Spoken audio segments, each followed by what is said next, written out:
So hi hello friends, welcome back to our channel. So இன்றைக்கி எங்கே வந்திருக்கோம்னு பார்த்தீங்கன்னா எஸ்ஹெச் ஸ்போர்ட்ஸ் தான் வந்திருக்கோம். ஸோ ஆல்ரெடி நம்ம வீடியோ நீங்கள் பார்த்துருப்பீங்க. இங்கே வந்து இதுக்கு முன்னாடி வந்து உங்கள் வீட்டுக்கு மேலேயே வந்து ஒரு சின்ன ஸ்டோர் ரூம் மாதிரி வச்சு வந்து இவங்க சேல் பண்ணிகிட்டு இருந்தாங்க. பட் ஆனாலுமே வந்து அந்த சின்ன இடத்துலையுமே வந்து இவங்க வந்து அப்ராட் நிறைய கண்ட்ரீஸ்க்கும் வந்து சேல் பண்ணிகிட்டு இருந்தாங்க. ஸோ நமக்கு ஒரு சான்ஸ் கிடைச்சப்போ நம்ம இங்கே ஷூட் பண்ணி நம்ம வீடியோ பண்ணியிருந்தோம்.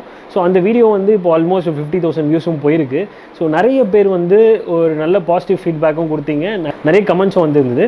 ஸோ அதனால் இன்றைக்கி நீங்கள் கேட்ட நிறைய கொஸ்டின்ஸை நான் சார் கிட்ட கேட்டு தெரிஞ்சுக்கலாம்னு வந்திருக்கோம். லாஸ்ட் டைம் நம்ம பண்ண வீடியோ இருக்குங்க, அதே பிளேஸ்க்கு பக்கத்துலேயே வந்து ஒரு புது செட்டப்பில் ஒரு குடோன் ஸ்டார்ட் பண்ணியிருக்காங்க. ஸோ இங்கே பார்த்தீங்கன்னா ஏகப்பட்ட கிரிக்கெட் கூட்ஸ் இருக்குது. அங்கே இருந்ததை விட பல மடங்கு அதிகமாக கூட்ஸ் இங்கே இருக்குது. ஸோ அதெல்லாம் என்னென்ன இருக்குது அப்படின்னு கேட்டு தெரிஞ்சுக்க போகிறோம். ஸோ இன்றைக்கி நம்ம கூட இருக்கிறது வந்து coach mister Krishnamurthy sir. Hi sir, எப்படி இருக்கீங்க? லாஸ்ட் டைம் போட்ட வீடியோவில் நிறைய பேர் வந்து ஃபீட்பேக்ஸ் நிறைய சொல்லியிருந்தாங்க, நிறைய கமெண்ட்ஸும் வந்துருக்கு, நிறைய என்கொயரியும் உங்களுக்கு வந்தது. உங்களால் ரொம்ப ஹாப்பி.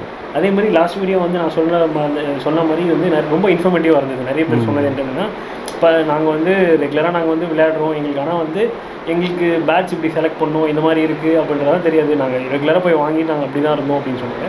ஸோ அந்த வீடியோ வந்து நீங்கள் ஷேர் பண்ண நிறைய இன்ஃபர்மேஷன்ஸ் நிறைய பேருக்கு ஹெல்ப்ஃபுல்லாக இருந்துச்சு. ஸோ அதனால் இன்றைக்கி நிறைய பேர்கிட்ட சஜஷன்ஸ் கேட்டு நிறைய பேர் கொடுத்த கமெண்ட்ஸில் வந்து நான் நிறைய கொஷின்ஸ் எடுத்து வந்திருக்கேன். ஸோ அதுதான் ஃபஸ்ட்டு இன்றைக்கி நம்ம பார்க்க போகிறோம். நிறைய பேர் ஃபோன் பண்ணி கேட்பாங்க, நான் யூடியூப்பில் பார்த்தேன் இந்த மாதிரி சேனலில், உங்களுக்கு எனக்கு பேட் வேணும், அந்த மாதிரி நிறைய பேர் என்கொயரி கேட்டிருக்காங்க. சில பேர் சஜஷன்லாம் கேட்டிருக்காங்க, எனக்கு இந்த வயசாகுது, இனிமேல்லாம் கிரிக்கெட் ஆடலாமா, அந்த மாதிரி சில கொஸ்டின்லாம். நான் ஒரு சாம்பிள் சொன்னேன், இது நிறைய கொஸ்டின் கேட்டிருக்காங்க. ஓகே, ஃபஸ்ட்டு நம்ம கொஸ்டின்ஸ்க்கு போயிடலாம். ஸோ நம்ம ஆல்ரெடி கேட்ட மாதிரி தான், ஒரு பேட் வாங்குறப்ப என்னென்ன மெயின் திங் இதெல்லாம் நீங்கள் பார்த்து தான் ஒரு பேட்டை வாங்கணும் அப்படின்னா என்னென்னதெல்லாம் நீங்கள் மெயினாக சொல்லுவீங்க? ஃபஸ்ட்டு பேட் வாங்கணுன்னா first Kashmir willow or English willow அதை நம்ம செலக்ட் பண்ணணும். ஓகே, இப்போ காஷ்மீர் வில்லோ பார்த்தீங்கன்னா உங்களுக்கு தெரியும், ஆல்ரெடி நான் சொல்லியிருக்கேன், இது வந்து இந்தியாவில் பண்ணுறது காஷ்மீர் வில்லோ, அது எல்லாருக்கும் தெரியும். இங்கிலீஷ் வில்லோன்றது இம்போர்ட் பண்ணுறது, நம்ம வந்து இங்கிலாந்து யூகேலேருந்து பண்ணுறது. அதனால அது ரெண்டு குவாலிட்டி இருக்குது. இது அவங்க என்ன மாதிரி ஸ்டேஜில் இருக்காங்க பார்க்கணும். ஒரு பிளேயர் அவங்க வந்து பிகினராக இருந்தால் காஷ்மீர் வில்லோ போதும். ஒரு நல்ல ஏற்கனவே விளையாடி மேட்சஸ்லாம் ஆடுறாங்கன்னா அவங்களுக்கு இங்கிலீஷ் வில்லோ தேவைப்படும் கட்டாயமாக. அதேமாதிரி அவங்களுடைய பேட்டுடைய பேலன்ஸு, வெயிட்டு அதெல்லாம் பார்த்து நம்ம செலக்ட் பண்ணணும். நிறைய பேர் என்கிட்ட கேட்டது என்னென்னா, பேட்டோட காஸ்ட் எவ்வளோ ஆரம்பிக்குது? ஏன்னா நம்ம லாஸ்ட் டைம் வந்து காஸ்ட் ஒன்றுமே திட்டலாம் காஸ்ட் கேட்குற சொல்ல மாட்டேங்க. ஸோ ஏன்னா வந்து பேட் வந்து நிறைய வேரியஸ் வெரைட்டிஸில் இருக்குது, நிறைய பிராண்ட்ஸ்லேயும் இருக்குது. ஸோ அதனால் என்னால் நான் பார்த்த வரைக்கும் எல்லாமே வந்து ஒரு நார்மல் காஸ்ட்டில் தான் இருந்துச்சு வெளியே பார்த்ததை விட. ஆனால் நீங்கள் சொல்லுங்கள், இந்தந்த பிராண்ட்ஸில் இவ்வளோ மினிமம்லேருந்து இருக்குது, இல்லை ஒரு நல்ல கிரிக்கெட் பேட் வாங்கணும்னா நீங்கள் மினிமம் இவ்வளோலேருந்து ஸ்டார்ட் ஆகுது, அந்த மாதிரி ஏதாவது ஒரு ரேஞ்சஸ் இருக்கா? பிகினர்ஸ்க்கு, இன்டர்மீடியட்க்கு, இல்லை எக்ஸ்பர்ட் லெவல் அந்த மாதிரி ஏதாவது ப்ரைஸ் ரேஞ்சஸ் இருக்கா? அந்த மாதிரி ஏதாச்சும்? இப்போ நீங்கள் சொன்ன மாதிரி நிறைய பேர் எனக்கும் யூடியூப்லேருந்து கால் பார்த்தேன், சார் உங்கள் கிட்ட ரொம்ப சீப்பாக இருக்கும் பேட்டு அப்படின்னு நான் பண்ணுறேன் அப்படின்னு கேட்டிருக்காங்க. சில பேர் டென்னிஸ் பால் பேட் கேட்பாங்க, சில பேர் வந்து ஹாட் டென்னிஸ் பால் பேட்டு. ஃபஸ்ட்டில் நாங்கள் அதெல்லாம் அவ்வளோ பண்ணல, இல்லை ப்ரொஃபஷனல் கிரிக்கெட் பேட்ஸ் தான் நாங்கள் பண்ணியிருந்தோம். இப்போ பார்த்தீங்கன்னா இந்த மாதிரி கிரிக்கெட்டர்ஸ்க்கும் நாங்கள் பண்ணுறோம். இப்போ பிராண்டட் லைக் எஸ்எஸ் அவங்களும் பண்ணுறாங்க, எஸ்எஸ் எம்ஆர்எஃப் அவங்களும் வந்து அவங்க வந்து இப்போ ப்ரொஃபஷனல் கிரிக்கெட்டரே சும்மா டைம் பாஸ்க்கு விளையாடுவாங்க டென்னிஸ் பாலில், அவங்களுக்காகவும் பண்ணுறாங்க. அதனால அந்த மாதிரி பேட்ஸும் நாங்கள் இப்போ பண்ணுறோம். நாங்கள் பிக் பண்ணுற பேட்லாம் ஸ்டார்டிங் வந்து 4,500 இங்கிலீஷ் வில்லோ பேட்ஸ் இருக்குது. பட் நாங்கள் செலக்ட் பண்ணுறது வந்து 4,500 தான் எங்கள் ரேஞ்ச் நாங்கள் பண்ணுறோம் இங்கிலீஷ் வில்லோ பேட்ஸ். ஏன்னா நாங்கள் போய் பிக் பண்ணுற பேட் ஃபேக்டரியில் அது வந்து 4,500 அப் டு 85,000-90,000 வரையும் பேட்ஸ் நாங்கள் பிக் பண்ணுறோம். இப்போ ஒரு பேட் வந்து 85,000 rupees பேட் நாங்கள் பிக் பண்ணோம். அது பார்த்தீங்கன்னா 3 lakhs பேட் நாங்கள் செலக்ட் பண்ணோம். 3 லட்சம் பேட் நாங்கள் எடுத்து 3 months ஆச்சு அதை ஒரு பேட் செலக்ட் பண்ணுறதுக்கு. அந்த மாதிரி செலக்ட் பண்ணுற பேட்ஸும் இருக்குது. நார்மலாக பார்த்தீங்கன்னா இப்போ 4,500 இப்போ நம்ம ஸ்டோரில் இருக்குது English willow bat. Kashmir willow எடுத்திங்கன்னா 1,500 1,000 rupeesலேருந்து இருக்குது. 1,500 2,200 3,000 அந்த ரேஞ்சில் காஷ்மீர் வில்லோ பேட்ஸும் இருக்குது. ஓகே, நீங்கள் சொன்னீங்க இப்போது காஸ்கோ பால், ஹாட் காஸ்கோ பால்லாம் வந்து கேட்குறாங்க. அந்த மாதிரி பேட்ஸ்லாம் எந்த ரேஞ்சஸில் இருந்து இருக்குது சார்? எஸ்எஸ்ல வருது, ஸ்கூப்னு ஒரு மாடல் வருது. பேட்டு பார்த்தீங்கன்னா பின்னாடி வந்து எதுவுமே ஹாலோவாக இருக்கும். அதில் பார்த்தீங்கன்னா ஆனால் வெயிட் கம்மியாக இருக்கும். அந்த பேட்ஸ் வந்து ஹைட் வந்து 34.5 இருக்கும். நார்மல் பேட் வந்து 33.5 இருக்கும். இது வந்து 34.5 ஹைட் இருக்கும். ஏன்னா உங்களுக்கு அடிக்கிறதுக்கு ஈஸி டென்னிஸ் பால்லாம். அதனால அந்த மாதிரி பேட்ஸ் வருது. எஸ்எஸ்லேயும் வருது, எங்கள் பிராண்ட்லேயும் நாங்கள் பண்ணுறோம். 1,500 இருக்குது, எங்களுக்கு 1,000 rupeesல இருக்குது, 1,500 அந்த ரேஞ்சில் இருக்குது. இது வந்து என்னென்னா ஹேண்டில் உங்களுக்கு வந்து நல்லாயிருக்கும். இப்போ லோக்கல் பிராண்ட்னா 800 700 600 கூட பேட் இருக்குது. ஆனால் என்ன, நீங்கள் ஒரு 5 மேட்ச் ஆனீங்கன்னா ஹேண்டில் தனியாக வந்துடும். ஆனால் எங்கள் வந்து குவாலிட்டி ஹேண்டில். இப்போ கிரிக்கெட் பாலுக்கு என்ன ஹேண்டில் போடுறாங்களோ அதே ஹேண்டில் தான் இதில் போட்டிருப்பாங்க. அதனால் உங்களுக்கு ஹேண்டில் நல்லாயிருக்கும். நீங்கள் என்னடா இது 1000 ரூபாய் சொல்கிறாரு, இந்த பேட்டை போய் 1500 சொல்கிறாருன்னா உங்களுக்கு ஹேண்டில் போயிடும். திருப்பி நீங்கள் ஹேண்டில் சேஞ்ச் பண்ணுறதுக்கு ஒரு 500 ரூபா செலவு பண்ணணும். ஆனால் இது வந்து குவாலிட்டியாக இருக்கும் ஹேண்டில், அது கேரண்டியாக இருக்கும். நீங்கள் இந்த மாதிரி பேட் சேல் பண்ணுறப்ப இன்கேஸ் ஏதாவது ப்ராப்ளம்ஸ் லைக் எங்களுக்கு வந்து ஹேண்டில் ப்ராப்ளம் இருக்குது, இல்லை வந்து கிராக் இந்த மாதிரி பாட்டமில் சிலருக்குலாம் அடிக்கடி ஸ்டார்டிங்லேயே வந்து கிராக் கூட ஆரம்பிச்சோம். ஸோ இந்த மாதிரி கேசஸ்க்குலாம் நீங்கள் எப்படி பேட்ச் நீங்கள் ஏதாவது உங்கள் சைட்லேருந்து நீங்கள் எதாவது சப்போர்ட் பண்ணுவீங்களா இதுக்கு? கட்டாயமாக நாங்கள் நம்ம கஸ்டமர் நம்ம பண்ணி தான் ஆகணும். நாங்கள் வந்து இந்த மாதிரி பாட்டம் கிராக் ஆகிறது, சைடு எட்ஜஸ் உடையிறது, இது நார்மலாக எல்லா பேட்லையும் நடக்கிறது தான். அதெல்லாம் வந்து நாங்களே ரெக்டிஃபை பண்ணி தரோம். கொடுத்தாங்கன்னா ஃப்ரீ ஆஃப் காஸ்ட்டே நாங்கள் பண்ணி தருவோம். எங்ககிட்ட வாங்குற பேட்ஸ்லாம் இப்போ மேஜராக உடையுது அப்படின்னா நாங்கள் வந்து ஃபஸ்ட்டு கம்பெனிக்கு நாங்கள் இமெயில் அனுப்புவோம், ஃபோட்டோஸ் எடுத்து. அவங்க ஓகே ரீப்ளேஸ்மெண்ட் பண்ணலாம் அப்படின்னு சொன்னால் நாங்கள் பண்ணி தருவோம். அப்புறம் வந்து பார்த்தீங்கன்னா ஹேண்டில்லாம் பார்த்தீங்கன்னா உடஞ்சிதுன்னா வித்தின் 5 to 10 டேஸில் எஸ்எஸ் இமீடியட்டாக மாற்றிட்டான். இது வரைக்கும் அந்த மாதிரி உடஞ்சதே கிடையாது ஹேண்டில்.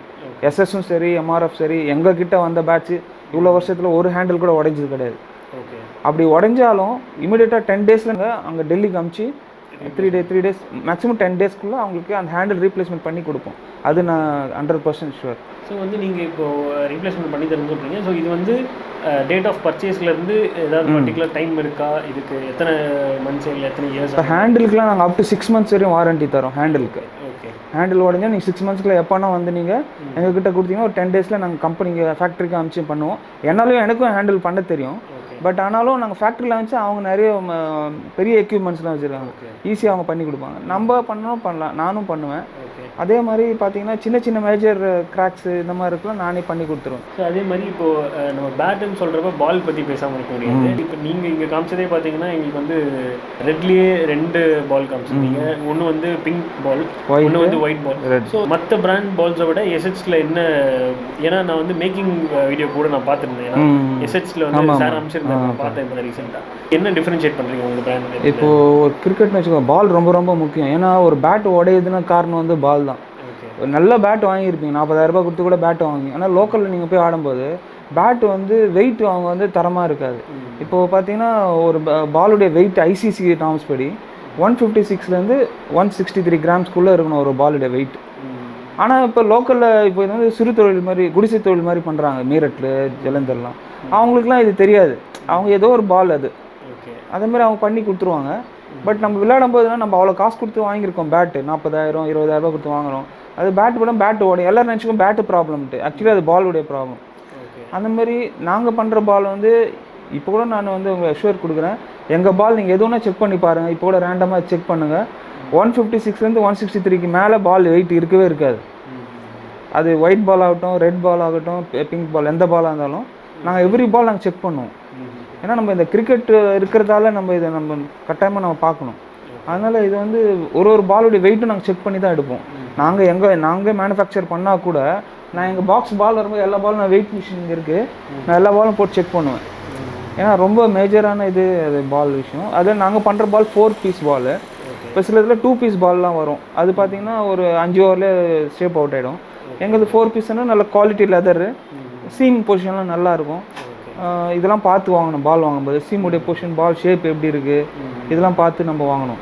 நீங்கள் சொன்னீங்க லைக் நீங்கள் வந்து சூஸ் பண்ணி தான் பேட்ஸ் நீங்கள் எடுக்கிறீங்க, கம்பெனிக்கு போய் எடுக்கிறீங்கன்றது கூட நீங்கள் ரொம்ப செலக்டிவாக தான் எடுக்கிறீங்க. ஆமாம். ஸோ அதுதான் வந்து உங்களோட குவாலிட்டி வித் எங்களுக்கும் நம்மளுக்கு டிஃப்ரென்சஸ் இருக்குது. ஏன்னா இப்போ நான் வந்து உங்கள் கடைக்கு வரேன்னா இப்போ எனக்கு ஏற்ற மாதிரி நான் பார்ப்பேன்.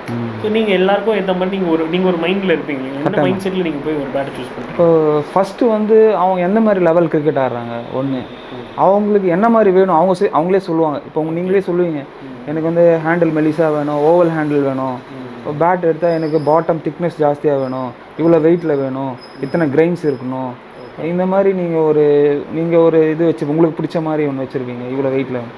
அந்த மாதிரி ஃபஸ்ட்டு அவங்களுடைய கேட்டுப்போம். சப்போஸ் அவங்க சொல்கிறது அவங்களுக்கு மேட்ச் ஆச்சுன்னா நாங்கள் ஓகே சார், நம்ம அதே பேட் நாங்கள் பிக் பண்ணி தருவோம். சப்போஸ் அவங்க சொல்கிறது எதாவது தப்பாக இருக்குது, ஒரு சின்ன பையன் வயசு 14 வயசு பையன் எனக்கு வந்து பெரிய பேட் வேணும்னு கேட்குறான், ஒரு ஹெவியாக, அவனுக்கு நம்ம சஜஸ்ட் பண்ண முடியாது. அதனால் அவனுக்கு சொல்லி புரிய வைப்போம். இல்லை சார் எனக்கு அதுதான் வேணும் அப்படின்னா அதே ஆர்டர், அதுமாதிரி அந்த மாதிரி போய் பிக் பண்ணுவோம் நாங்கள். இப்போ வந்து நிறைய ஏஜ் கேட்டகரிஸ்லையும் கிரிக்கெட் விளையாடுறாங்க. இப்போ சின்ன பசங்களும் விளையாட ஆரம்பிச்சாங்க, லைக் ஒரு 7 years 8 years பசங்க கூட விளையாடுறாங்க. ஸோ அவங்களுக்கு எந்த மாதிரி அவங்களுக்குன்னு தனியாக செப்பரேட்டாக பேட்ஸ் இருக்குங்களா ப்ரொஃபஷனலாக விளையாடுறதுக்கு? நிறைய இப்போ வந்து பார்த்தீங்கன்னா பெரிய பேட்ஸோட இப்போ சின்ன பசங்க நிறைய பேட்ஸ், இப்போது ஒரு பேட் 40,000 ரூபாய் பேட்டுன்னு வச்சுங்க இங்கிலீஷில் மென் சைஸில். அதே பாய்ஸ் 6, 5லாம் பார்த்தீங்கன்னா அதே கிரேட் வில்லோ தான், ப்ரைஸ் பார்த்தீங்கன்னா ஒரு 11,000 12,000லாம் கிடைக்குது. ஓகே. ஏன்னா அவங்க வந்து அந்த ஒரு வுட்டில் வந்து அந்த கிளேயில் வந்து 2 பேட் வருதுன்னா இதுக்கு இந்த சைஸ் வரும் ஏரோ 6, 5 அதே ரேஞ்சில் இந்த பேட் பண்ணி தராங்க. இவர் ரொம்ப லோ காஸ்ட்டில், அதனால் ரொம்ப லக்கி சின்ன பசங்களாம். இப்போ பார்த்தீங்கன்னா 7 வயசுலேருந்தே எல்லோரும் நிறைய மேட்சஸ்ஸு, நிறைய அகாடமிஸ்லாம் பசங்க 1-to-1 ப்ராக்டிஸு அதுமாரி பயங்கரமாக ட்ரைன்ட் அப் பண்ணுறாங்க. ஏன்னா ப்ரொஃபஷனலாக வரணுன்ட்டு. அவங்களுக்கும் குவாலிட்டி பேட்ஸ் வரும்போது அவங்க மேட்ச்லாம் ஆடும்போது இந்த ஏஜில் வந்து அவங்களுக்கு பவர் இருக்காது. ஒன்று அவங்க வந்து அவங்களுக்கு பின்னாடி சுற்றி தான் பால் போகும், அகெயின்ஸ்ட் விண்டெல்லாம் அவங்களால அடிக்க முடியாது. கட் ஷாட்டு இது மாதிரி ஸ்கூப் ஷாட்டு இது மாதிரி அதுக்கு வந்து பேட் வந்து அவனுக்கு நல்லா இருந்தால் தான் அவரால் பர்ஃபார்ம் பண்ண முடியும். அதனால் அந்த மாதிரி பசங்க நிறைய ஸ்கோர் பண்ணுறாங்க. செஞ்சுரிஸ்லாம் சின்ன பசங்க 112, 14 பாய்ஸு எல்லோரும் 16 பாய்ஸு நிறைய செஞ்சுரிஸ் அடிக்கிறாங்க. ஏன்னா அவங்களுக்கு ஏற்ற மாதிரி இப்போ சின்ன பசங்க தெரியாது அவங்களுக்கு, அவங்க வெயிட்டாக தூக்கம் பேட்டை பால் தூக்குறது பால் போயிடும். அப்போ அவங்களுக்கு வந்து ரொம்ப நேரமும் ஆட முடியாது. இப்போ ஒரு மல்டி டே மேட்ச் 2 டே மேட்ச்லாம் ஆடுறாங்கன்னா ரொம்ப ஹெவியாக இருந்தால் ரொம்ப நேரம் பேட்டை தூக்க முடியாது, வலிக்கும் கை. அதனால் லைட் வெயிட்டு அவனுக்கு என்ன தேவையோ அந்த பையனுக்கு என்ன வெயிட் வேணுமோ அதை நம்ம பண்ணணும். அதே மாதிரி சார் இப்போ புது பேட் வாங்கி சீசன் பண்ணுறதுன்னு, இப்போ ஒரு பேட்டை சீசன் பண்ணுறது தான் அந்த பேட்டோட டச் குவாலிட்டி டச் இருக்குன்றது. ஸோ இப்போ நான் ஒருத்தர் பேட் வாங்க வராங்கன்னா அவங்களுக்கு சீசன் பண்ணி கொடுக்குறீங்களா இல்லை அவங்க விஷில் விட்டுறீங்களா? லைக் வேணும்னா பண்ணுங்க இல்லை அவங்களே செல்ஃபாக? இப்போ 90% வந்து எல்லாருமே எங்ககிட்ட தான் சீசன் பண்ணுறாங்க. ஓகே. ஏதோ 1-2 பேர் எனக்கு அப்படியே அனுப்புங்க அப்படி சொல்லுவாங்க. ஏன்னா ரொம்ப லாங்காக இருக்கிறவங்க வந்து பேட்டை வாங்க முடியாது, இல்லை சீக்கிரமாக வேணுன்றவங்க கேட்பாங்க. மற்றபடி நம்மக்கிட்ட பேட் நல்ல பேட்டாக வாங்கணுன்றவங்க நம்மகிட்ட தான் சீசன் பண்ணுறாங்க 95%. 5% தான் அதுமாதிரி அர்ஜென்ட்டாக வேணும், எனக்கு நாளைக்கு மேட்ச் இருக்குது இப்பயே வேணும் அந்த மாதிரி சொல்கிறவங்களுக்கு தான் நம்ம அந்த மாதிரி போகுது. இப்போது சீசனிங் வந்து ரொம்ப ரொம்ப இம்பார்ட்டன்ட் பேட்டில். எதுக்கு சொல்ல வரேன்னா இப்போ நிறைய பேருக்கு தெரிய மாட்டேங்குது. இப்போ வந்து மார்க்கெட்டிங் இப்போ வந்து பிஸ்னஸில் வந்து என்ன பண்ணுறாங்க, அட்மையர் பண்ணுறதுக்காக ஒரு பெரிய மிஷின் வாங்கி வச்சு பேட் வாங்கின உடனே அங்கே வச்சு தட்டி உடனே கொடுத்து அனுப்பிச்சிடறாங்க. அதில் என்ன ஆகுதுன்னா அவன் கிரிக்கெட்டருக்கு கிடையாது, அவன் ஏதோ கடையில் வேலை செய்கிற பையன், அவனுக்கு தெரியாது பேட்டை எப்படி வைக்கணும், எந்த பொசிஷனில் வைக்கணும், எங்கே தட்டணும்லாம் தெரியாது. ஓனர் சொல்கிறாரு பேட்டை தட்ட சொல்கிறாருன்னு எத்தனை போய் அதில் வச்சுருவான், அது பாட்டு டக்கு அடிச்சுட்டு கொடுத்துரும். அது என்ன ப்ராப்ளம் ஆகுதுன்னா நிறைய பேருக்கு தெரிய மாட்டேது, ஈவன் நல்ல கிரிக்கெட்டர்ஸ் கூட தெரிய மாட்டேங்குது. ஏன்னா அந்த இம்பேக்ட் பால் அந்த மிஷின் அடிக்கிறது வந்து ஒரே இடத்துல அடிச்சிருவான், அவனுக்கு தெரியும், அவன் வச்சுட்டு அவன் பாட்டு போயிடுவான், டீ குடிக்க போவான் இல்லை எங்கன்னா போயிடுவான். அப்போ என்ன அந்த பாலோட இம்பாக்ட் வந்து ஒரே இடத்துல பட அந்த இடம் பள்ளமாகிடுது, பேட்டோட இது பள்ளமாயிட்டு. அதுவும் இல்லாமல் இவங்க எட்ஜஸ்லாம் தட்ட முடியாது, மிஷின் நத்திங், மேனுவலில் தான் நம்ம தட்ட முடியும். மிஷினில் வந்து அது சென்டர் பேட்டோட இப்படி போயிட்டு வரும், அங்கே தான் தட்டும். அப்போ என்ன ஆகும், ரொம்ப ப்ரெஷர் அதிகமாக என்ன ஆகுது, அந்த இடம் பள்ளமாகிடுது. பேட்ஸ்மேன் ஆடும்போது என்ன போது அதோட பேட்டு கம்ப்ரெஷன் மேலே பால் பட்டு தான் பேட்டு உடையுது. அது நிறைய பேருக்கு தெரிய மாட்டேங்குது. அதேமாதிரி எட்ஜஸ்லாம் விளையாடும்போது பட்டு நியூ பால் பண்ணும்போது எட்ஜு உடஞ்சிடுது. நேற்று கூட ஒருத்தர் வேறு இடத்துல பேட் வாங்கியிருக்காரு, அந்த கடை பேர் சொல்ல விரும்பல, அங்கே மிஷின் நாக்கிங் பண்ணியிருக்காங்க. வாங்கிட்டு வந்து அன்றைக்கி ஈவினிங் மேட்ச் விளையாட்டு என்கிட்ட வந்து காமிச்சார். பார்த்தா பாட்டம் ஃபுல்லாக அப்படியே பள்ளமாக எட்ஜெல்லாம் உடஞ்சிட்டு இருக்குது. அவர் மிஷின் நாக்கிங் பண்ணியிருக்காரு. ஒரு எக்ஸாம்பிள் சொல்கிறேன். அதுமாரி பண்ணும்போது என்ன ஆகுதுன்னா, மிஷின் நாக்கிங் பண்ணுறது ஒன்று பண்ணாதீங்க, இன்னொன்று வந்து கிரிக்கெட் தெரிஞ்சவங்க கிட்ட கொடுத்து சீசன் பண்ணணும். அதுதான் என்னுடைய இது. நம்ம ஆல்ரெடி பேசின மாதிரி பேட் வந்து ஹேண்டில் கிராக் ஆகுது இல்லை வந்து இது ஒரு ப்ராப்ளம் இருக்குன்னா, இப்போ ஒரு ப்ரொஃபஷனலாக விளையாடுறவங்க அந்த மாதிரி ஹேண்டில் ரிப்பேர் பண்ணி அந்த சரி பண்ணி திருப்பி விளையாடினா அந்த எஃபெக்ட் இருக்குமா திருப்பியும்? டெஃபினட்டாக. இல்லை ஏதாவது சேஞ்சஸ் இருக்குமா பேட்டோட? இல்லை இப்போ பேட்டில் பார்த்தீங்கன்னா 2 பார்ட்டு தான், ஒன்று ஹேண்டில், இன்னொன்று வந்து ஃபுல் ஃபேஸ் ஆக பேட். அதில் வந்து ஹேண்டில் தனியாக தான் எப்போயுமே ஃபிக்ஸ் பண்ணுவாங்க. நீங்கள் பேட் புதுசு வாங்கினா கூட தனியாக. அதனால் அந்த பேட் ஹேண்டில் வீக் ஆகிடுச்சு, நம்ம வேறு ஹேண்டில் போட்டால் ஒன்றும் ப்ராப்ளம் வராது. இப்போ ஈவன் நான் சூரியகுமார் யாதவ் பேட் ஒருத்தர் விளையாடிந்தார், இந்தியன் பிளேயர், நான் ஹேண்டில் ஃபிக்ஸ் பண்ணி கொடுத்தேன், இன்னும் நல்லா ஆடின்னு இருக்கிற அதில். ஆனால் நான் அந்தளவுக்கு ப்ரொஃபஷனலாக ஹேண்டில் பண்ணல, ஏதோ எனக்கு தெரிஞ்சதை நான் பண்ணி கொடுத்தேன். அவர் இன்னும் நல்லா ஆடின்னு இருக்கார், லீக்கில் டிஎன்சி லீக்கில் நல்லா ஸ்கோர் பண்ணுறாரு அந்த பேட்டில். எங்கள் அகாடமியில் பார்த்தீங்கன்னா பேர் சொல்ல விரும்பல, நிறைய பேர் ஸ்டேட் ஆடி இருக்காங்க, டிஸ்ட்ரிக்ஸ் லெவலில் ஆடுறாங்க.